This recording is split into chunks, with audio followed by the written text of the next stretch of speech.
मी श्याम पाटील, आपण बघत आहात लेवा जगत न्यूज।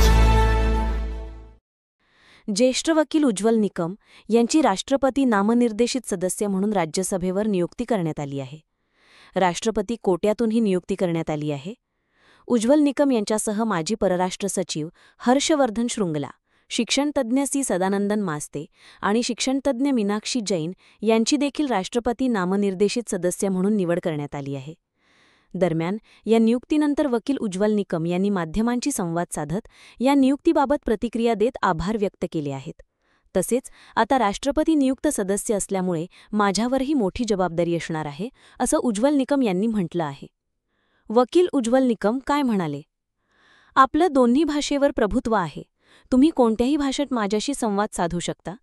तेव्हा पंतप्रधान नरेंद्र मोदी यांनी माझ्याशी मराठीत संभाषण केलं आणि मला सांगितलं की राष्ट्रपती तुमच्यावर एक जबाबदारी सोपवू इच्छित आहेत।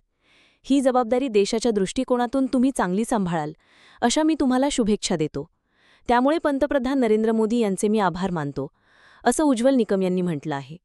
भाजपाने मला जेव्हा लोकसभेची उमेदवारी दिली होती तेव्हा पक्षाचे अध्यक्ष जे.पी. नड्डा, महाराष्ट्राचे मुख्यमंत्री देवेंद्र फडणवीस आणि भाजपाने माझ्यावर लोकसभेच्या निवडणुकीत जो विश्वास दाखवला होता तो विश्वास मी यावेळी सार्थ करून दाखवेन।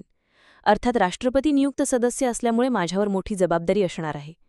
कायद्याचा अभ्यास आणि कायद्याचं विश्लेषण आणि या देशाच्या ऐक्यासाठी देशातील लोकशाही आणि देशाचं संविधान कशा पद्धतीने प्रबळ राहील याची काळजी घेण्यासाठी मी नक्कीच प्रयत्न करेन, असं उज्ज्वल निकम म्हणाले आहेत। महाराष्ट्राच्या जनतेला मी आश्वासित करतो कारण महाराष्ट्रातून माझ्या एकट्याचीच नियुक्ती राष्ट्रपतींनी केली आहे। त्यामुळे राष्ट्रपती द्रौपदी मुर्मू यांचे मी आभार व्यक्त करतो।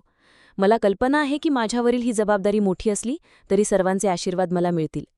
मी अनेक दहशतवाद्यांचे खटले चालवले। 26/11 मुंबई दहशतवादी हल्ल्याचा कट पाकिस्तानात रचला असा कुठेही पुरावा नसल्याचं पाकिस्तानने सांगितलं होतं। पण त्यांना उत्तर देताना आम्ही डेव्हिड हेडलीची साक्ष घेतली होती। डेव्हिड हेडलीची साक्ष घेण्यासाठी केंद्रीय गृहमंत्री अमित शहा आणि महाराष्ट्राचे मुख्यमंत्री देवेंद्र फडणवीस यांच्या प्रयत्नामुळे आम्ही त्यावेळी डेव्हिड हेडलीची साक्ष घेऊ शकलो, असंही उज्ज्वल निकम यांनी म्हटलं आहे। उज्ज्वल निकम यांच्यासह तिघांची राज्यसभेवर नियुक्ती।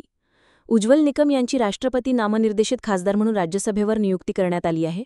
उज्ज्वल निकम यांच्याबरोबरच भारताचे माजी परराष्ट्र सचिव हर्षवर्धन श्रुंगला, शिक्षणतज्ज्ञ सी सदानंदन मास्ते, शिक्षणतज्ज्ञ मीनाक्षी जैन यांचीही राष्ट्रपती नामनिर्देशित सदस्य म्हणून राज्यसभेवर नियुक्ती करण्यात आली आहे। लेवा जगत यूट्यूब चॅनलमध्ये आपले स्वागत आहे। आपल्या परिसरातील ताज्या घडामोडी बघण्याकरता आमचे चॅनल सबस्क्राइब करा आणि आपल्या मोबाईलवर बघा ताज्या बातम्या व कमेंट करून प्रतिक्रिया जरूर कळवा।